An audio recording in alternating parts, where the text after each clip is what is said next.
What a start to the day I've had.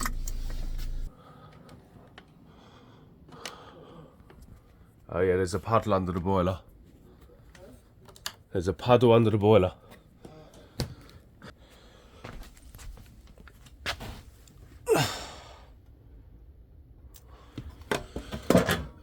F75, I guess it needs a diverter.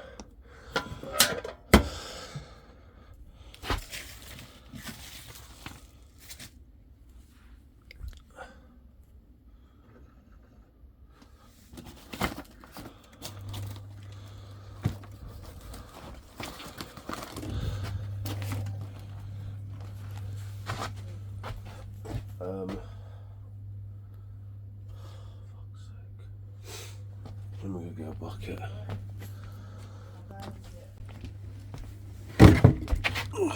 Place your bets. What are we saying? I haven't opened this up in a bloody long time. Well, since the fan went, well, since the heat exchanger got descaled. So we're talking 5 years at least.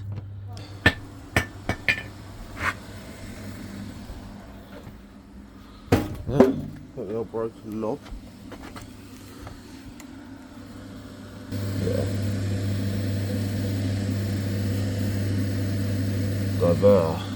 Right, it's been a real long time. I'm in a onesie because I was in bed. I've been woken up because the boiler stopped working. But,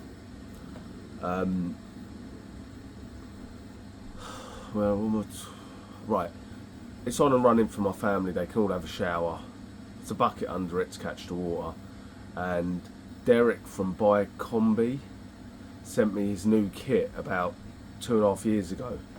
And I said to him, my diverter's going to go. I could hear it squeak when it used to move, okay? And that squeaking is the O-ring dragging on the spindle. So I said to him, it's going to go, I'll film a video when it does and fit your new kit in my own boiler. Well, it's 2.5 years later, that's how long it took for the diverter to go. I was assuming it would go immediately, but here we go, it's gone. You see it's leaking. There we go. So, take the electrics out of the water.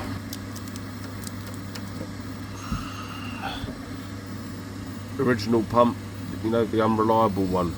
The original rubber hoses, you know, the unreliable ones. It's had the diverter done, it's had the fan done. And the boiler is, well, it needs a knob as well, but it doesn't matter because I do this from downstairs. So that's the unreliable 2008 model that I've had.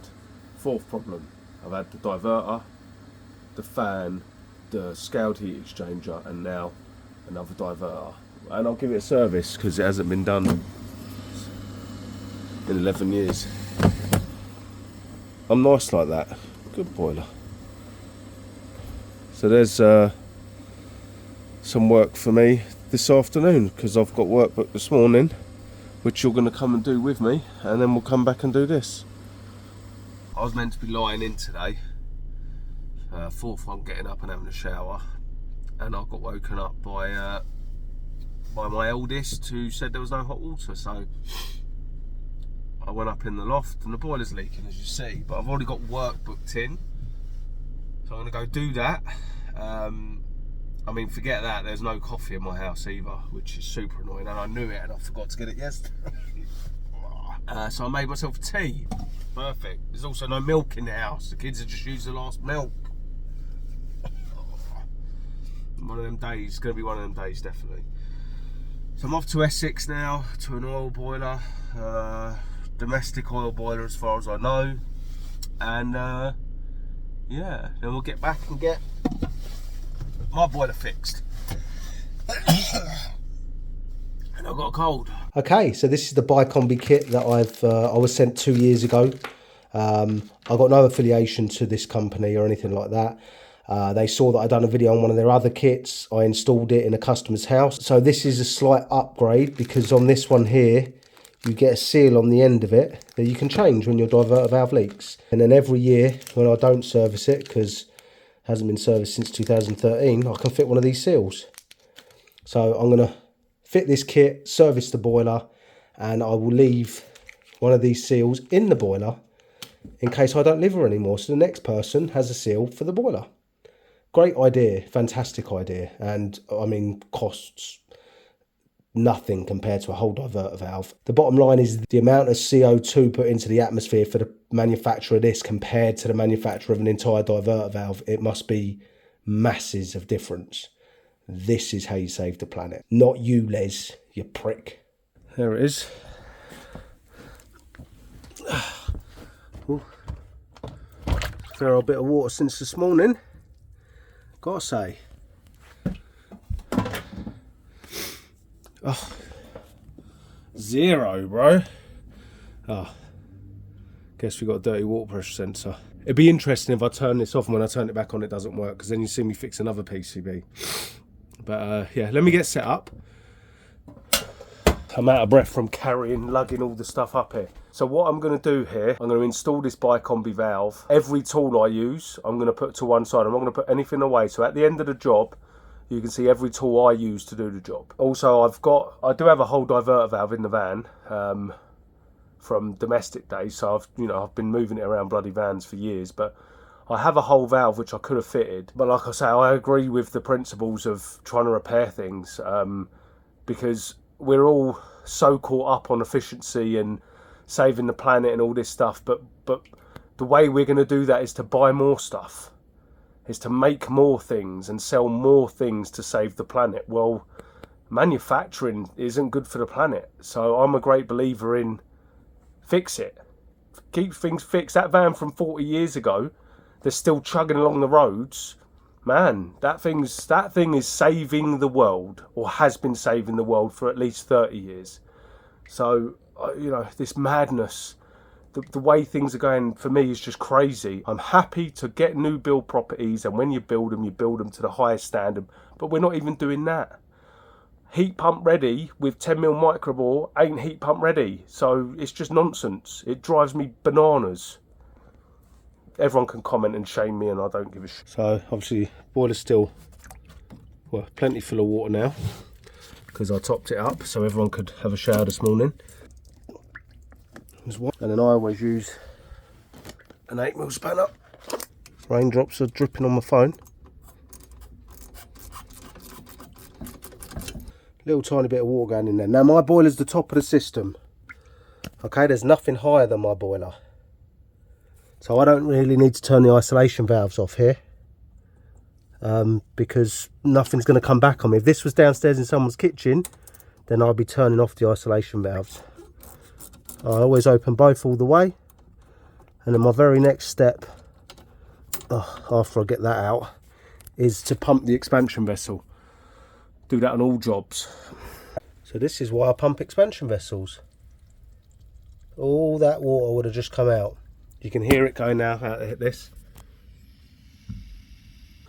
Still soaking it up.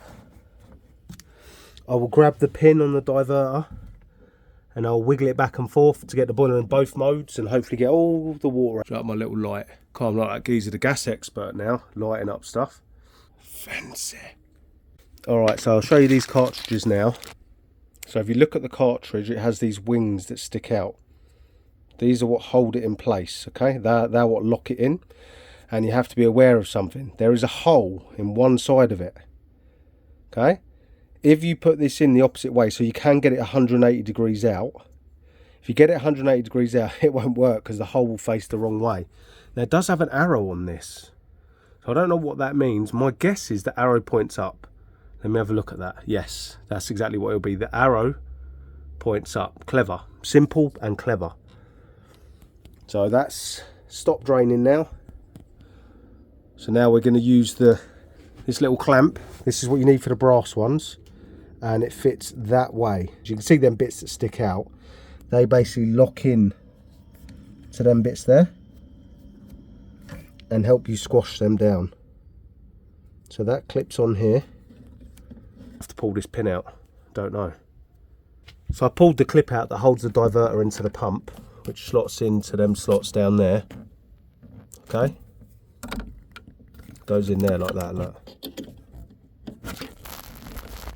just because it made it a lot easier for me to put that on. Now the boiler's drained, so taking this off doesn't matter.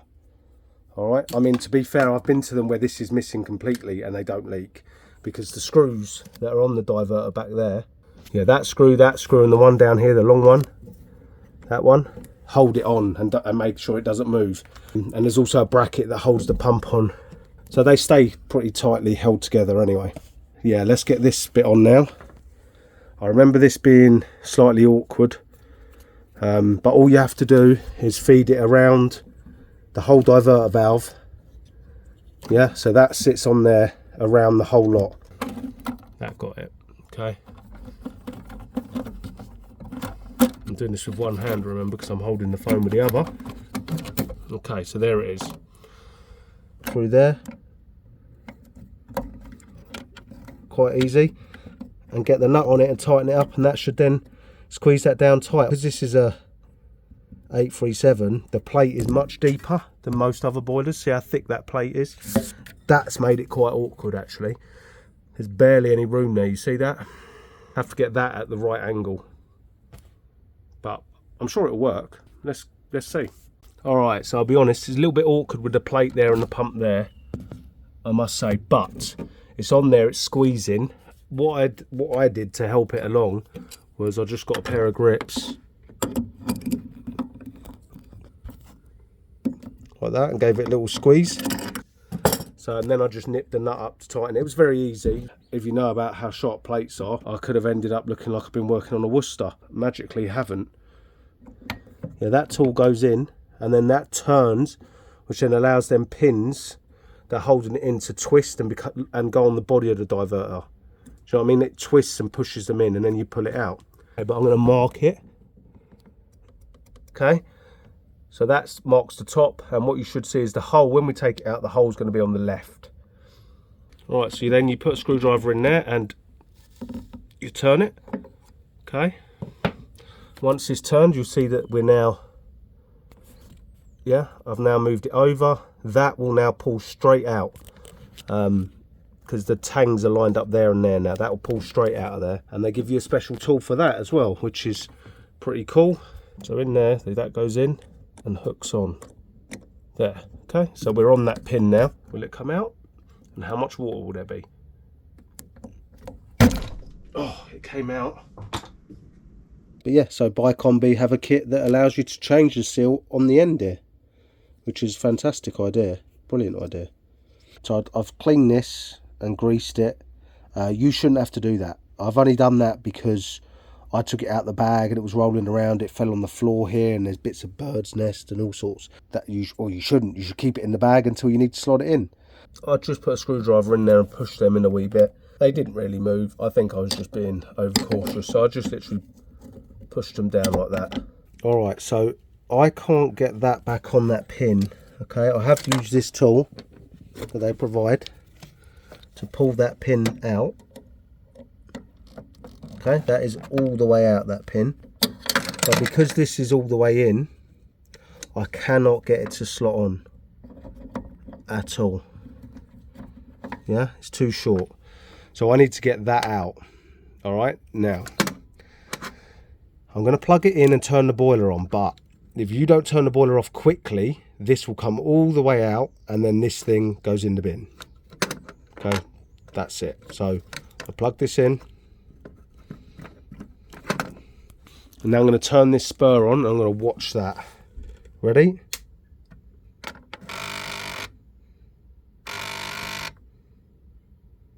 Oh, really? I've turned it off. Whew. That's lucky. Yeah, so I've turned it off as soon as that came out that far. Because that would have gone again and then it would have just popped out. So now hopefully I can just get that to line up on there. Like that, and I have. Okay, so that's now held on there. Get the nut on it, secure it, and it's done. Plug the electrical connector on. That was really easy. Well, it's 2:46, and I think I got all my gear up here and started at about 17 minutes past. So it's actually, you know, less than half hour. Now I could fill up and get this boiler running in probably 4 or 5 minutes, but because that water pressure sensor, let's have a look here actually. Now that's together. Turn the power on. What pressure we say is in this boiler? 0.8 bar. As we know, there's nothing in it because we just drained it. So that sensor is stuck. I'm going to try and free it off. It doesn't always work. And when I say free it off, I mean I'm going to gently move the little paddle inside there, little like diaphragm almost. Really gently move it back and forth and see if right now we've got 0.8 of a bar. I'm happy if I get them to 0.3.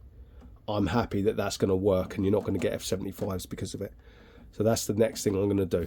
And if you know about 837s, the clip usually comes out the top and it will hit that heat exchanger. So when you do it on a 837, the first clip that was in there you destroy. You just bend it out of there, get it out, and then you put your next clip in from underneath. And that way the heat exchanger isn't a problem anymore. So I've done this one once. I didn't actually remember that, but I found the bag on the floor here.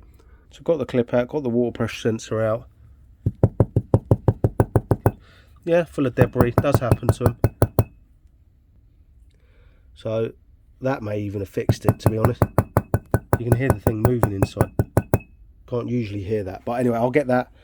All I do with that, okay, I'm going to get a little Allen key, little screwdriver, and just gently push it back and forth while filling it with dirty water from there, and then tapping it out on here to get most of the debris out and get that thing moving smoothly inside. I mean, that fits in it perfectly. See how little it moves? That's all I want to do, move that back and forth a little bit. I'm going to get a bit of water in there, bit of grease. Shove it in. I mean, I could test this now. Let me show you that. You don't have to have the thing in the boiler to test it, you just got to plug it in. Right, so, oh, look at that crossed. Anyway, I'm going to plug it in and plugged on. Turn that on. Let's have a look here what we got now. F22. Yeah? The boiler knows it's got no water in it. That's what we want. Now we just got to hope it works when we fill it up. So I resorted to them, and that was the biggest trauma so far today, getting that clip in from underneath. Come on, boiler, let me plug you in. Oh yeah, that feels horrible. There we go. All right, let's fill it up and get it done. So I've got to go pick my little one up from school quickly, and then I'm going to give this a service for the first time in 11 years. And let's see how much dirt's in the trap. Let's have a look. 11 years. How bad's the trap? That bad. That in 11 years I've only got that little tiny bit of debris in that trap is because the boiler's in the loft and it blows out straight across the road. There's no major building work going on. I'm not on a high street. There's not high levels of traffic or pollution. It's not a really dusty environment. So my trap on my boiler stays clean. I've cleaned it once in 2008, 16 years. Jesus, 16 years it's been cleaned once. It's never going to need doing. This boiler will need replacing before the trap needs cleaning. If you live above, I'll tell you the worst ones, restaurants or commercial businesses like that, they are filthy. They are always absolutely filthy. Need to be done every year. So it depends on the location of your boiler, whether your trap needs doing every year or not.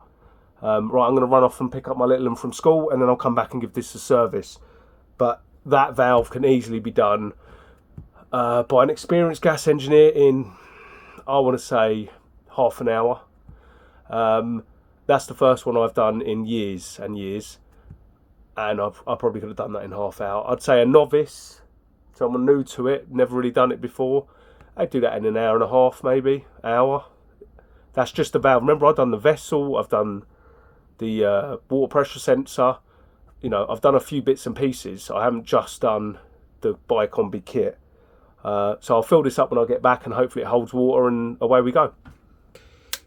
It says F22, hopefully. But that's what we've already seen. Yeah, that's working. And we're going to top the pressure up with these valves that I'd never use. Oh yeah, they're nice and stiff. The heating purge seems quite good. So I'm going to press I.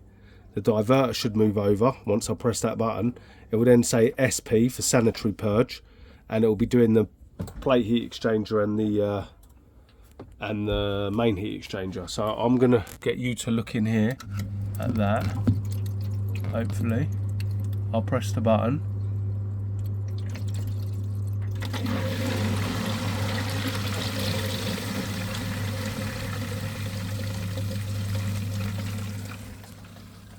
There we go, it moved to hot water mode, sanitary purge. Just because everything purges back to this boiler because the boiler's the highest point on the system. So the Combi tools that you get with it, they were used. They come with it. Well, you buy the kit with the tools first time round. Okay, so do they really count? I don't think they do. But here's what I used additionally. Okay, I used a Phillips screwdriver, a small flat screwdriver. That was just for cleaning purposes. Really could have used that. So a small Phillips, a bigger flat would have been better. A long Phillips to dry up the boiler, an 8mm spanner, a pair of grips with a taper point, some hoses, and a bucket and a towel and some wipes, and they are the best wipes you can get. Like, props to this company because they are fantastic wipes. So that's all I needed to install this repair kit. Not very much, is it? 3 screwdrivers, a pair of grips and a spanner plus their kit. Fantastic, really. So get this purged and then Brendan gets to service it because he's naughty. Alright, so that's that fixed. I've checked out the Combi website, and that is an old kit there I have. They've changed the tools to make it easier on the 837 for that specific reason. Boiler service, I didn't do that. Obviously, I got Brendan to do that, my middle child. Didn't want to be filmed, which is fair enough. Took him 40 minutes, never done it before, and I just talked him through it. I set up combustion, he didn't want to do that. He read out the readings and I showed him how to adjust it. Oh, he couldn't actually isolate the gas underneath. He struggled with that. Other than that, he done everything himself. He undone the gas, he done the gas up, he LDF'd it, he put a combustion analyzer in it, he changed the G10 seal, he done all of that himself. I gave him a torque wrench to do the torque on the G10 seal because obviously, you know, when you've never done it before, you don't know how tight it should be. So he done it with a torque wrench. He learned about combustion, he learned about the snorkel, the venturi, the gas valve, the fan, how it comes out the burner, how this transfers heat. He learned about the plate heat exchanger, diverter valve. Yeah, so let's have a look in here. It's been running now for a little bit. There's no leak under there.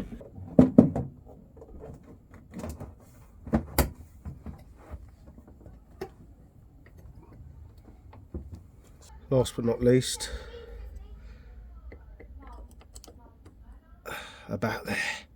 But the problem is, if you do break it, we're going to have no heating or hot water tonight. For like how long? Well, until we get the parts. So are they in stock? Can I just go pick them up? I don't know. I haven't got another one of these boilers lying around, so... Alright, so curl that gas pipe in, make sure it goes behind that. That's all you got to do now. Look up and make sure you get the lugs lined up and just lift it on.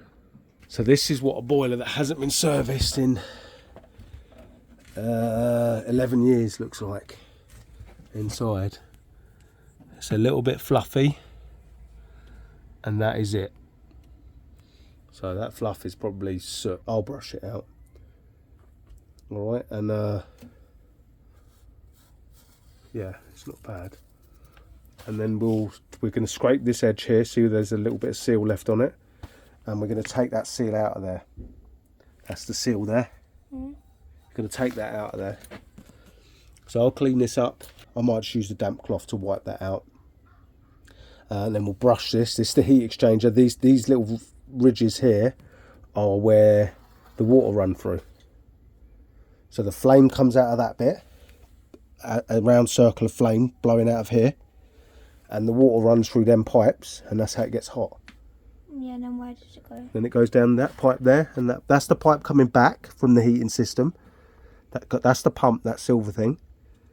Comes out of there, goes into the heat exchanger, round and round and round and round, and then comes back out there and goes down there. Now, if it needs to make us hot water, yeah, when it comes down, it goes up the back. You can't see, but there's loads of pipes down the back here connecting to this heat exchanger. So if we want hot water, our mains water, you know, our kitchen water that we drink, runs through this. And at the same time, the water that's in our radiators that gets really hot up here comes down, goes through the part that I changed today, into this, and that is how we get hot water. The heat transfers. See all the lines on this? All them lines are tiny little waterways. And so on one of the lines, you've got the dirty water for your radiators. On the other, you've got mains. Then you've got dirty water for your radiators. Then mains, dirty water, mains, all the way back. And the two waters are just separated by one little thin bit of metal. And it transfers the heat through. So what if one of the metal rots? Then you get your mains water would get into your heating system. What would happen is the boiler pressure would go sky high and leak. But that, if you look at that, that's made of stainless steel and copper. Neither of them corrode. What is that was leaking? That's what was leaking, that thing there. That's the diverter valve. That's what decides whether it's going to the radiators or going to the plate. Understand? Right, let's clean this out. Last one, And then go back. and then go back around one more time. What, start from there? Yeah, no, just go in a circle afterwards.